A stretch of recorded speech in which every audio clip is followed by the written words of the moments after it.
the tendency for people is to look across their pastures. Now, it's not entirely wrong, but a more accurate view would be to look down into them.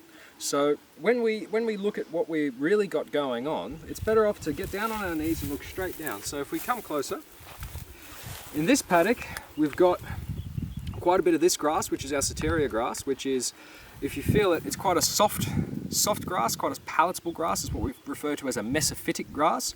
So that's a grass that likes a nice bit of moisture and oxygen, as opposed to, say, a hydrophytic grass, which requires low oxygen and a lot of moisture, or a xerophytic grass, which would be a lot of oxygen with a little bit of amount of water. And so when we increase soil carbon, we increase the ability of the soil to hold moisture. And so we move away from our xerophytic plants, which would be our less palatable, our less contextually desirable grasses like blady grass or couch grass, or any of the ones that, you know, are generally considered not so good. And we move towards a more palatable grasses and a more pleasant state, which is a Soteria, your kikuyus, some would say even road grass. But we start to move to a grass that has a larger leaf area, okay? And we also move to a situation where if we look down, like this is obviously a really good spot, we can't see much bare ground, okay? The density of plants is actually quite close. So we've got the leaf area here, we've got the density within which we can't see much bare ground, and if there is, it tends to be interspaced. Like this is just one handful just here. That's how much litter I can pull up that's overlapping. So if there is any bare ground, it tends to be covered.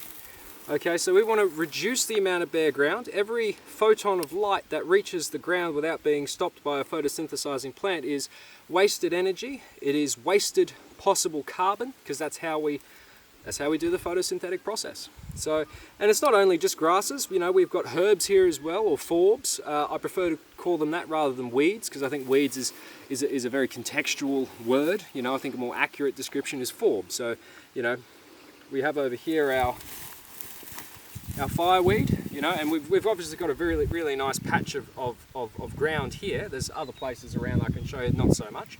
But, you know, is he a weed in this context? Well, no, he's just there by himself, and he's only allowed to really grow there because there has been the conditions have been right for its habitation. So a species will move into an environment when that environment is right for its habitation, but will move out of that environment when that environment is no longer supportive of reproduction. So like a lot of this is, a lot of these grasses are what we call monocots as opposed to dicots. So what does that mean? So when a seed is germinated, so when it cracks open and the plant starts to live, a dicot, which will be mostly your weeds, will have two leaves come up. So if you've ever grown things like beetroot or carrots or stuff like that, you will know that two leaves come up first, right? As opposed to a monocot, which would be a grass. So you'll notice most grasses will come up with one leaf just first. Now, if you maintain a good soil cover, if you maintain good litter, what's going to come up preferentially is a monocot. Why? Because it's going to be easier for a monocot to push up between all of the grasses that are already there and all of the litter that is there. Whereas if you bare off ground, what tends to come up in abundance is dicots. Now, does this mean dicots are bad? No. Dicots absolutely have their place. Forbs and weeds have their place. You know, they are only there because we have managed them to be there. So you'll notice when you bare off, the weeds come up first. So they're more like, if you graze your knee, you get a scab, right? The scab's not meant to be there forever. The scab is meant to help take you to what we call a higher level of succession or healing. So they are the healing process. They also have other processes like being able to draw minerals up from the ground and then deposit them in their leaves, their seeds and their stems to then be part of the mineral cycle. They also help, if you have a look at him, you see it's not just above ground but below ground what's going on as well. So we have these tap roots, these long, hard, fibrous roots that are going into the soil. So they are breaking up a lot of the soil here. So if it's compacted, it'll help break up the compaction.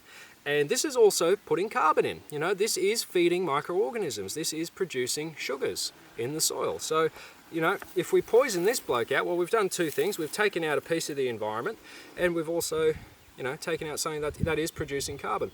You know, and there's, probably can't really see it, but you know, this is food for bees. This is food for all these little insects, you know. And then people's first, you know, tradition tells us that, oh, we got to spray it, which, you know, that's a waste of time, money, energy, and you're poisoning yourself. So there's no point to it. What you ought to do is use it as an ecological indicator of where you are in the scale of succession, and then tailor your management to it. We also have an abundance of your clovers here, which are good feed as well. Some people would say that, you know, your clover is indicative of low succession, and I understand that, but in this case it's not overabundant. There's only a small patch here, and the bees love it too. So I think that there's something to be said for it. Plus, it's pretty good feed. So just to summarise, when you're looking at your pastures, when you're looking at how the real health of your land is going, remember, we don't want to look out across because it's an inaccurate view largely, but what we want to do is look straight down, and that'll tell you exactly what's going on. It'll show you your bare ground, it'll show you your litter, it'll show you your species composition, it'll show you everything you need to do. So, you know, they say the best fertilizer is a farmer's footsteps. Well, that's very true, so long as you look where you're walking.